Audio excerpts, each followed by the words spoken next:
Vous hésitez entre recruter un commercial ou alors externaliser votre prospection et dans 90 des cas, externaliser votre prospection est plus rentable et c'est pas uniquement une question de prix. Parce que recruter un commercial, sur le papier, c'est rassurant.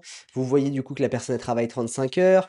Voilà, vous savez qu'elle bosse pour vous dans vos bureaux peut-être complètement. Mais pour moi, le vrai coût, et de toute façon, c'est pour ça qu'on lance un peu ce sujet-là et que je fais cette vidéo, c'est que le vrai coût pour moi, en fait, c'est pas juste un salaire. Déjà, en général, quand vous avez du coup un commercial qui arrive, alors ça dépend combien vous le rémunérez. Peut-être qu'il peut être très compétent, mais déjà s'il est très compétent, vous allez le payer entre 3, 4, 5 000 € par mois. Déjà, ça c'est le la 1re des étapes et surtout qu'il y a quand même entre 1 à 3 mois de formation avant qu'il soit réellement opérationnel. Il doit déjà comprendre votre offre, mais ça à la limite pour une agence externalisée, c'est un petit peu le même principe. Vos marchés, vos cibles. Donc voilà, en fait, c'est déjà, il faut faire la différence entre un commercial qui, ne connaît rien ou un commercial qui a déjà un petit peu d'expérience où du coup il part déjà avec quelques bases, mais quand même un principe de formation et là du coup il vous coûte de l'argent, il vous rapporte pas grand chose. Vous perdez aussi un temps opérationnel de formation et ça il faut le prendre en compte, c'est que vous allez former cette personne. Peut-être que vous vous dites, bah voilà, vous allez aussi internaliser ce processus, donc c'est quelque chose qui est sympa parce que derrière vous allez pouvoir recruter derrière. Mais aussi un point qui est très important, c'est qu'il y a un volume qui est limité.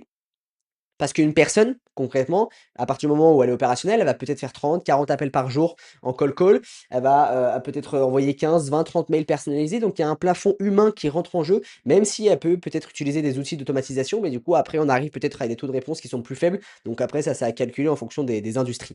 Un point qui est important aussi, c'est qu'en général le commercial, il est pas du tout là aussi pour toute la partie visibilité qui permet en fait de construire une marque et du coup il va prospecter en sous-marin, c'est lui qui va faire sa prospection.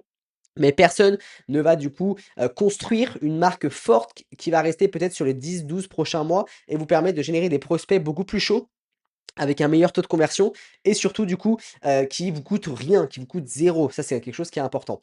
Le plus gros risque pour moi, et je l'ai vu avec des dizaines d'entreprises avec qui j'ai fait des appels, c'est le risque de départ. Je pense qu'il y a énormément de commerciaux qui ouvrent leur entreprise par la suite et qui sont voilà, qu'il y a beaucoup de personnes qui étaient commerciales et qui sont passées du coup maintenant chez l'entreprise ou qui ont créé leur boîte dans n'importe quel secteur. Et du coup, le vrai risque, il est là, c'est qu'en fait, dans peut-être 8, 6, 8, 12 mois, vous allez déjà le former pendant 1, 2 mois et potentiellement, il va connaître déjà tout votre réseau, vos contacts, vos relations, il va repartir avec et ça arrive très souvent dans le secteur du BTP. Pour ceux qui ne le savent pas, voilà, j'étais plus de 3 ans dans le secteur du BTP, je le suis toujours aujourd'hui et j'ai énormément de commerciaux qui étaient justement dans des grands groupes, par exemple, et qui ont pris énormément, de parts de marché, entre autres. Alors après, c'est des grands groupes, donc tout est relatif, mais même, du coup, dans différents secteurs et du coup, ils ont créé leur boîte derrière et donc après, ils ont recontacté tous les archis, les prescripteurs, les collectivités parce qu'ils avaient des contacts avec eux et c'est eux qui géraient cette partie-là. Et du coup, voilà. Donc pour, le problème fondamental d'un commercial, c'est que c'est une personne, c'est pas un système, OK? Donc voilà, externaliser votre acquisition, en l'occurrence, c'est passer donc d'une personne à un système qui est mis en place pour votre entreprise. Parce que du coup, un commercial, donc c'est un individu avec 2 bras, 2 jambes, qui fait, on va dire, qui a un volume qui est limité en termes, par exemple, d'appels, en termes de volume de mails envoyés, en termes, voilà, de tout le processus. Alors qu'une agence externalisée, c'est une personne qui a des process, des outils, une team qui est faite pour ça, plusieurs personnes qui bossent sur votre projet. Donc pour le même prix des fois qu'un commercial pur, vous avez peut-être 4, 5 personnes qui bossent sur votre projet, qui vont prospecter. Hem, Aussi une expertise immédiate parce qu'ils l'ont potentiellement fait pour des dizaines et des centaines d'entreprises aussi et ils ont eu des résultats dans ces dizaines et des centaines d'entreprises alors que le commercial, est-ce qu'il a eu des résultats? Est-ce qu'il a des résultats à vous prouver? Ça c'est autre chose, c'est autre chose, voilà que vous pouvez comparer.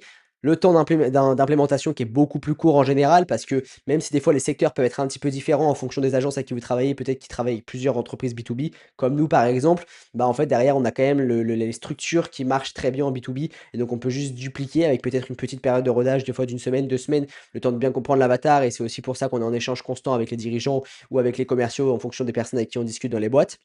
Et donc voilà, vous payez une expertise immédiate, entre autres, c'est que dans une semaine, vos premiers rendez-vous, ils vont tomber. Et donc au moins, vous avez déjà un peu ce facteur limitant, ce facteur risque où vous pouvez être rentable dès le premier mois des fois.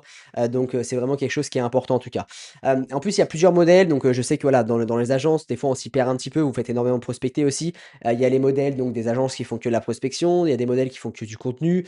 Il y a des agences qui combinent le deux par exemple. Donc en fait, après, chacun a un peu sa méthode. Mais le principe de fond, c'est le même. C'est du coup externaliser le processus pour vous concentrer du coup sur votre métier, potentiellement le closing et les ventes. Donc là, vous pouvez avoir des commerciaux. Ça peut être très intéressant parce que du coup, c'est là où vraiment le commercial peut vraiment apporter quelque chose. Et du coup, je pense que l'un va avec l'autre aussi dans énormément de cas. Ça dépend des entreprises, ça dépend du budget, exactement. Une question qu'on me vient, voilà, donc pourquoi souvent ça marche mieux qu'un commercial, donc une agence externalisée dans la majorité des cas? Et en fait, je l'ai un petit peu déjà précisé, mais on me le demande souvent, c'est pour ça que j'en fais une vidéo aussi à part entière aussi pour lancer, voilà, comme vous le savez, depuis très peu, donc j'ai lancé une agence B2B. Avant, j'étais dans le secteur du BTP où je faisais du coup la prospection de B2B pour eux, plus la visibilité. Et souvent, on me demandait: «Ouais, en fait, je peux recruter un commercial», et on discutait avec des échanges, même des personnes qui ont eu des commerciaux, et en fait, ils se rendaient compte des fois de la plus-value qui pouvait être, d'externaliser, sa prospection pour des fois pendant quelques temps, de former aussi un commercial en interne. Des fois, ça peut être très intéressant pour pouvoir l'internaliser, surtout dans le monde de start-up où c'est important pour tous les processus de valorisation, où c'est important d'avoir le système d'acquisition en interne. Hem, mais je pense que une des raisons principales pourquoi une agence, on va dire, marche mieux, on va dire, en général qu'un commercial, c'est que en fait, c'est vraiment ce facteur temps qui rentre en jeu. C'est qu'automatiquement, une agence, normalement, elle a plusieurs personnes qui sont sur votre projet, plusieurs personnes qui vont être dédiées à votre prospection. Ils ont des templates, des outils, des datas qui permettent, en fait, de reproduire le système pour pas mal d'entreprises et surtout pouvoir l'activer rapidement, et ça, c'est important. Alors qu'un commercial, bah, il peut vite rentrer dans en faire un petit peu tout et à faire un petit peu rien. C'est qu'il a pas forcément une tâche précise. Des fois, il va faire ça, c'est lui trouver les prospects, alors qu'on va dire, voilà, des fois, c'est pas simple, c'est un métier de trouver de scraper les prospects. Il peut avoir peut-être les meilleurs outils du monde, mais du coup, s'il perd énormément de temps, déjà à sourcer les prospects, derrière, il fait des appels, mais du coup, il en convertit pas autant qu'il souhaiterait. Bah, c'est pour ça qu'on va dire, je pense qu'un commercial serait plus utile sur la partie closing, par exemple, pour certaines boîtes, ou vraiment, voilà, préchauffer le prospect et qu'il y ait une agence, en fait, qui fasse tout le premier contact, l'opportunité. Et voilà. En tout cas, moi, c'est comme ça que je le ressens, et c'est comme ça que j'ai pu aussi avoir des retours d'expérience de certains clients avec qui on a travaillé, évidemment.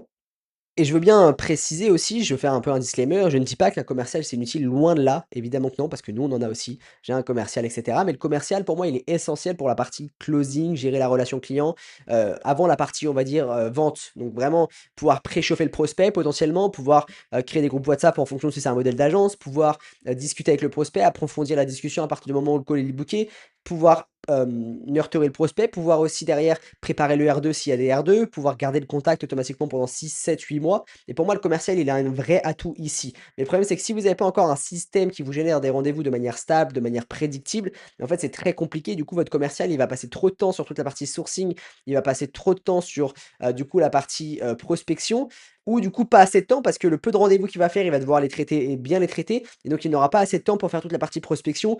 Voilà, et du coup, ça permettrait, en fait, ça il va être limité à partir du moment s'il fait le closing plus la prospection. Donc c'est pour ça que souvent, c'est intéressant de pouvoir cumuler les 2, de pouvoir externaliser, par exemple, la prospection, la création de contenu en l'occurrence, pourquoi pas, et derrière, du coup, d'internaliser, par exemple, la partie closing qui est super importante. Et là, du coup, c'est la personne qui va pouvoir prendre plus de rendez-vous automatiquement. Elle aura plus à faire toute la partie sourcing. Elle va vraiment pouvoir se concentrer sur la gestion des clients avant la vente, et donc avoir un meilleur taux de conversion aussi, avoir des leads, du coup, des leads qui sont mieux traités, qui sont potentiellement nurturés de la bonne des manières, et surtout, éviter un maximum de pertes de prospects. Donc voilà, on arrive au bout de cette vidéo. Pour ceux qui ne me connaissent pas encore, donc moi je m'appelle Célien Motelan, ça fait plus de 3 ans du coup je fais la prospection B2B, plus de la visibilité. On a accompagné du coup une dizaine d'entreprises dans le bâtiment sur cet aspect-là, LinkedIn, donc visibilité plus LinkedIn prospection, et aussi du mailing en prospection. Et maintenant du coup depuis quelques temps, on est dédié aussi aux entreprises B2B plus premium, style SaaS, cabinet de recrutement, start-up, industrie, voilà, différents secteurs. Donc voilà, c'est pour ça que j'ai fait cette vidéo un petit peu parce que c'est des choses qui reviennent très souvent, surtout là, par exemple avec des cabinets de recrutement où j'ai eu quelques calls récemment. Donc je me suis permis de faire une petite vidéo pour vous expliquer un peu, hein, les différences en général entre les commerciaux et les agences de prospection. Donc voilà, si vous souhaitez externaliser votre prospection avec un partenaire marketing qui s'occupe de toute la partie de A à Z, que ce soit la partie contenu et la partie prospection en l'occurrence, parce que ça va ensemble, ça permet de créer vraiment un cercle vertueux autour de votre LinkedIn, plus de la prospection autour, avec par exemple le LinkedIn un peu en canal d'acquisition principal. Le lien, il est dans les commentaires. Prenez un rendez-vous, on fait un audit gratuit déjà de votre acquisition dans un premier temps, et derrière, on vous présentera comment nous, on accompagne les différents clients qui sont actuellement chez Vautelan Acquisition. Merci beaucoup et je vous souhaite une très bonne journée.